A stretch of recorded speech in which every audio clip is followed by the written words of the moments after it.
场脉动，我们今天谈的是房屋贷款。市场预期美联储3月份可能加息，这对于本地的房屋贷款利率有多大的影响？近期购买房屋的消费者还有买家该权衡哪一些因素来选择一个适合自己经济条件的房屋贷款配套呢？我们欢迎今天棚内的嘉宾，那就是房屋贷款顾问杨金丽小姐。杨小姐您好，欢迎你，主持人好，你好。现在市场普遍预期就是美联储下个星期开会的时候将会宣布加息。那么如果真的加息的话，对于本地银行的贷款利率会有怎么样的影响？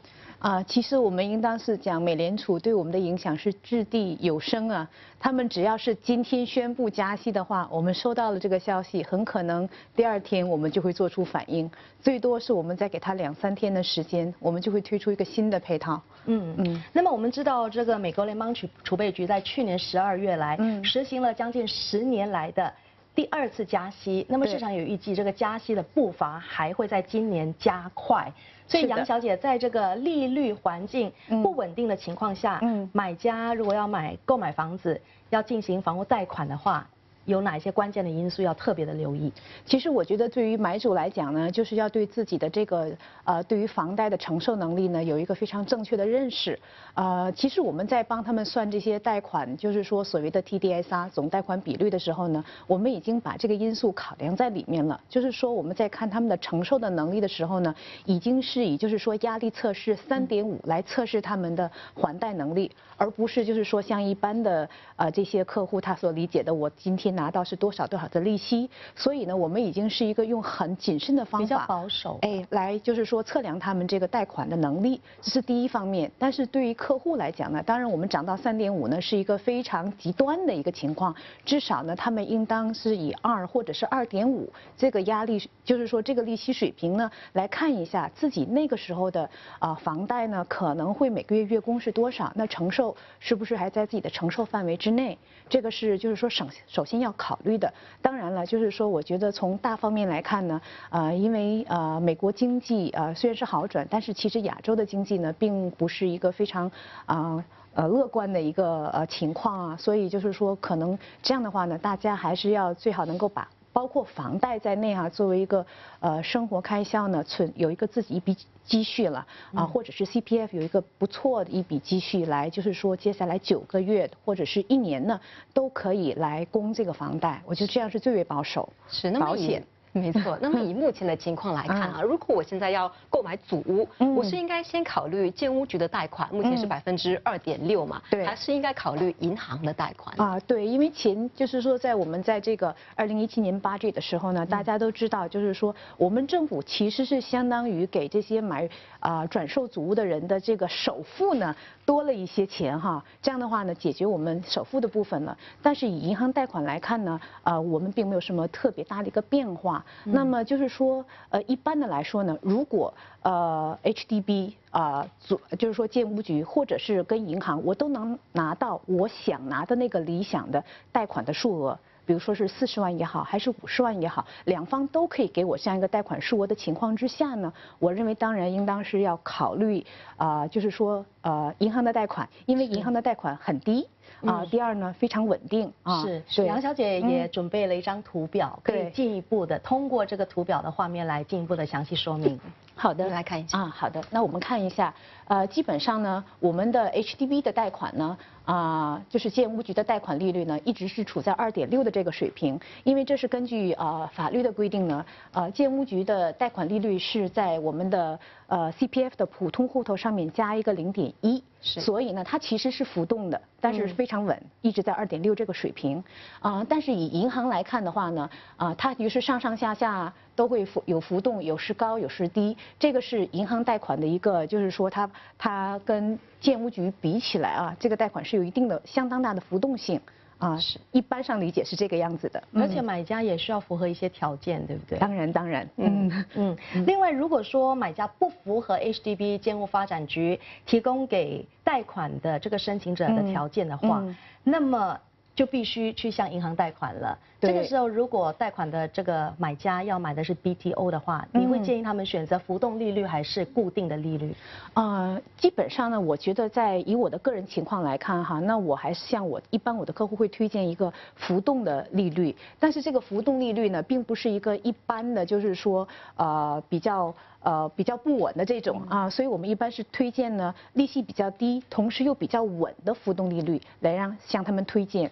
是，而且如果是以 BTO 预售组屋来说，因为它牵扯到它可能还要等待 TOP， 对，所以它可能是一开始它也不能够选择固定利率，对吧？这个是看情况，就是说以大多数的 BTO 的情况来看呢，他们可能还需要等待3年到5年的时间。在这种情况之下呢，它的这个 BTO 这个房产还在建，我们叫期房。那以期房来说呢，就是将来。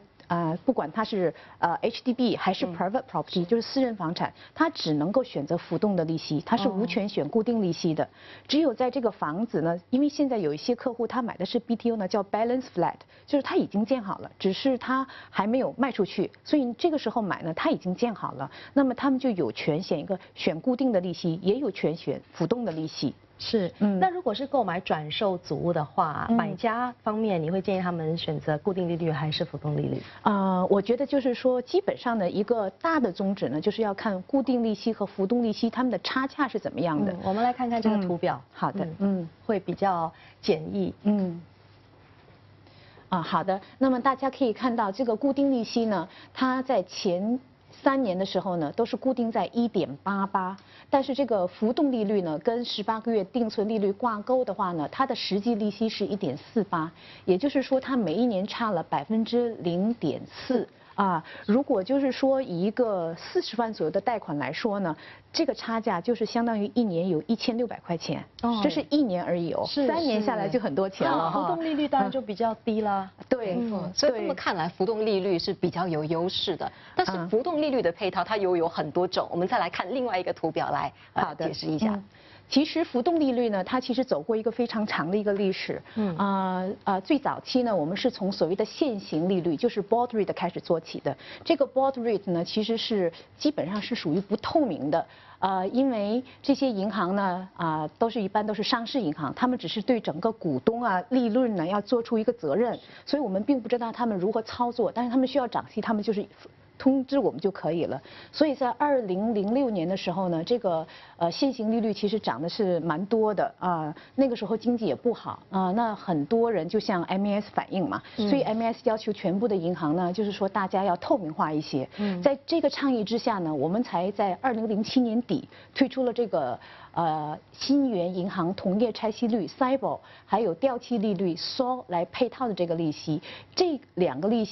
个指数呢，它其实是100%的透明的，而且在那个时候呢是处于美国次贷危机的时候，所以这个利息呢，我们已经知道美联储要降息 ，SIBOR 也会跟着降，所以整个市场呢都非常喜欢这样一个利息，而且它其实利息签的时候，之后的利息是越来越低，越来越低的，每个人都很开心，那时候很受欢迎，对 SIBOR 的配套。那现在就是说大概10年之后了，美联储开始决定涨息了，每个人就知道，就是说大家拿到 SIBOR 的配套的利息的贷款人，他都知道，我的利息要涨了，我要开始换一个配套。那么这个时候呢，因为我们也是就是在市场竞争之下呢，银行也要适应市场的一个要求来推出相应的一个指数。那么我们在大概1年多前的时候呢，就是说首先就是说有本地银行推出了以与定存利息来挂钩的这个配套。那么它是处于一个就是说中间的一种指数，它既有一定的透明性，就是说如果你去想查银行的定存利息的话，可以上网去查，这个是每个人都可以查得到的，它是公开的。但是同时呢，当然也是由银行自己来就是说决定它要给多少利息。但是同时呢，它又非常的稳定，因为我们从来没有听说过银行每一天都要调它的定存利息，对吧？对。对他来说呢，这是一种就是说是拿到新元的一种cost。所以呢，他不会每天都去调这个利息的。据了解，这个定存利率挂钩的房贷配套是1年多前银行才纷纷推出的。对的。那跟这个还有跟 SIBOR 比较的话，我刚刚也听到杨小姐列出了各自的一些特点啊。对。优缺点各自在哪里呢？我觉得就是说，简单来说吧，它基本上呢，就是说 SIBOR 呢，它是可以就是说像过山车一样的走来走去的，跟着利率而定的，跟着利率，跟着美联储看图表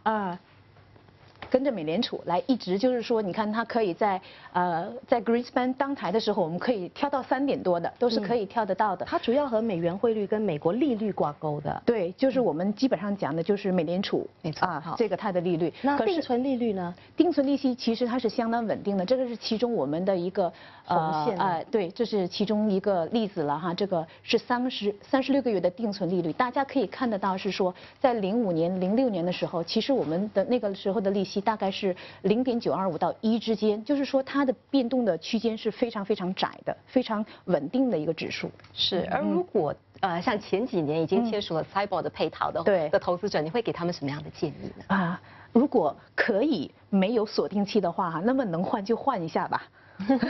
好，今天的市场脉动，我们谢谢杨金丽小姐来到节目现场，跟我们一起剖析了各式的不同利率的房屋贷款配套。谢谢金丽，谢谢您的分析不谢谢。那么，如果你想针对今天的话题提出你的看法的话，欢迎到世诚有约的面部网页去留言。广告回来是下一段的新闻，别走开，我们回头见。